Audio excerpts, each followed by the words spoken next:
আজ সকাল থেকে অনেকে কমেন্টস করেছো যে গ্রুপ সি গ্রুপ ডি নিয়ে কিছু কথা বলছি না কেন, শুধু কি এসটি 2025 নিয়ে কথাবার্তা হবে।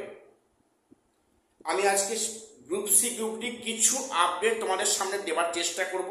রেজাল্ট কবে বা এবং ওবিসি ওবিসি এক্ষেত্রে 7% না 17%, আমি সেটা নিয়ে হচ্ছে ডিসকাস করব। এবং আরেকটা প্রশ্ন, যে ওয়েটিং যারা আছে ক্লাস 11-12-এ, তাদের কি পরিস্থিতি, তাদের কোনো সম্ভাবনা কি আছে, আমি সেটা নিয়ে আজকে আলোচনা করছি। ভিডিওটা স্কিপ করে না, সবটা দেখো, চ্যানেলটা সাবস্ক্রাইব করে দিও এসএসসি পিএসসি এবং গ্রুপ সি গ্রুপ ডি গুরুত্বপূর্ণ আপডেট পাওয়ার জন্য।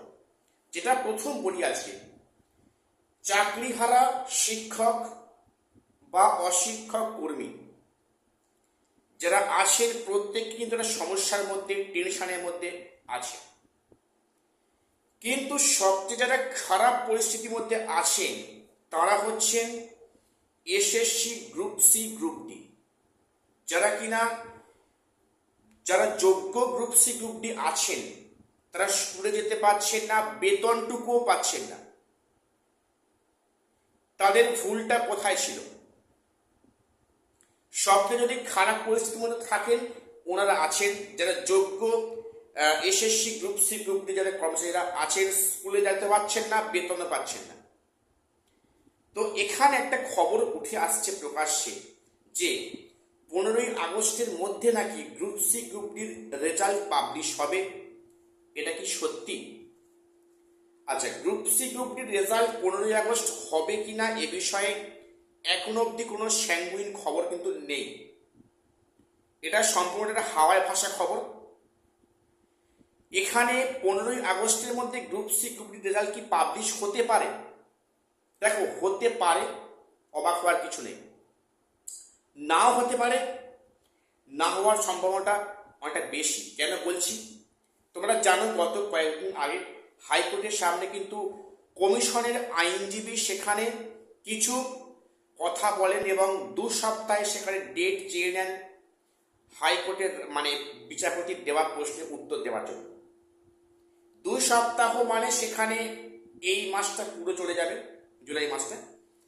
এবং সেক্ষেত্রে আগস্ট মাসে 15ই আগস্টের মধ্যে group C group D result, এটা কি বাস্তবসম্মত?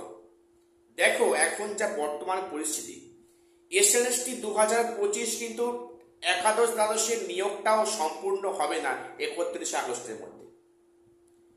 কাজেই এবং যেটা করতে জানি সরকার, যে সরকারি তৈরি হচ্ছে সুপ্রিম কোর্টে এ বিষয়ে আপিল করে ডেটটা এক্সটেন্ড করার জন্য।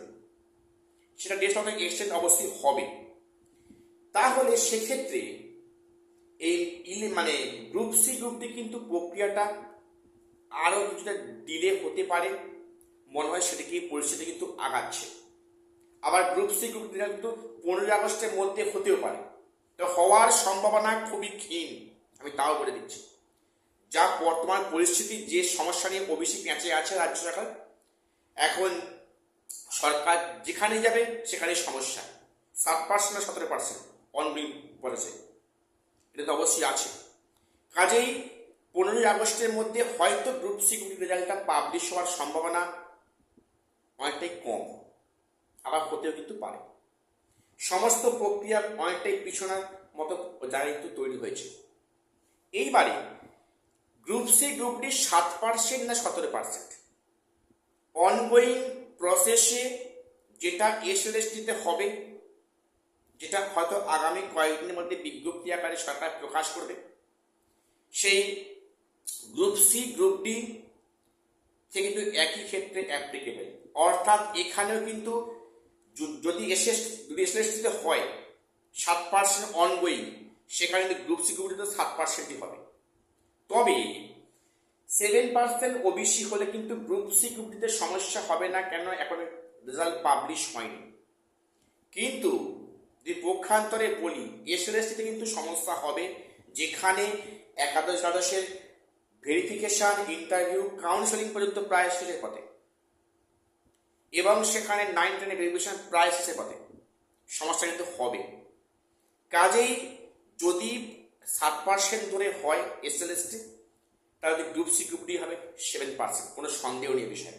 তবে অনগোয়িং ক্ষেত্রে কি অ্যাপ্লিকেবল হয় সেটা নিয়ে সরকারও চিন্তার মধ্যে আছে, আর সবাই চিন্তার মধ্যে আছে। আশা করা যাচ্ছে আগামী কয়েকদিনের মধ্যে হয়তো একটা মানে বিজ্ঞপ্তি আকারে সরকার প্রকাশ করবে যে অনগোয়িং প্রক্রিয়া 7% না 17%। ঠিক আছে, এইবারে যেটা বলি ওয়েটিংদের অবস্থা কি, যারা ওয়েটিং আছে গ্রুপ মানে এসএলএসটি 11-12-এ, দেখো ওয়েটিংদের এখন অনেকটা হতাশার মধ্যে পড়ে যাচ্ছে, হওয়াটা স্বাভাবিক। হতাশার মধ্যে তারাও পড়ছে যারা এম প্যানেল রয়েছে। তোমরা জানো কিন্তু ওয়েস্টার্ন জোনে এম প্যানেল ক্যান্ডিডেটরা সম্ভবত গতকাল ডেপুটেশন দিয়ে এসেছে রিজিওনাল অফিসে, এবং এক্ষেত্রে অনেক সমস্যার মুখোমুখি হচ্ছে, এবং এখানে সমস্যা ফিল করছে যারা ওয়েটিংয়েও আছে।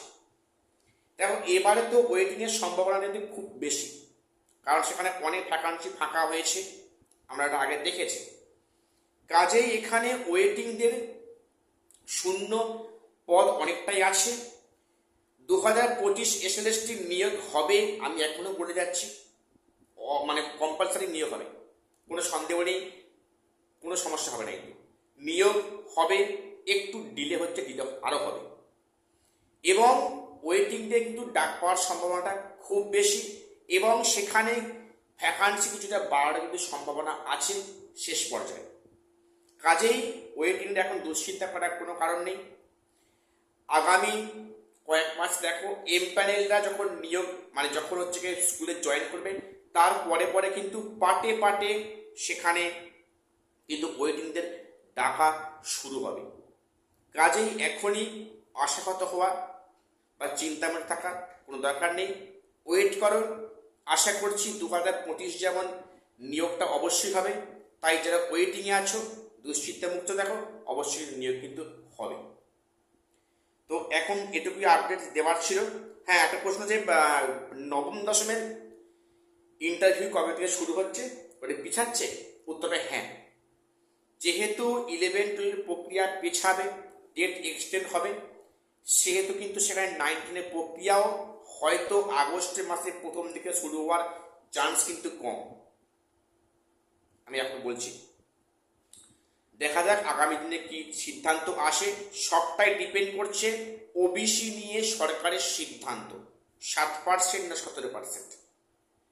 আশা করছি কয়েকদিন ফয়সলা হবে যে ওবিসি অনগোয়িংয়ে 7 না 17। তো এখানে শেষ করলাম, দেখা হচ্ছে পরে ভিডিওতে।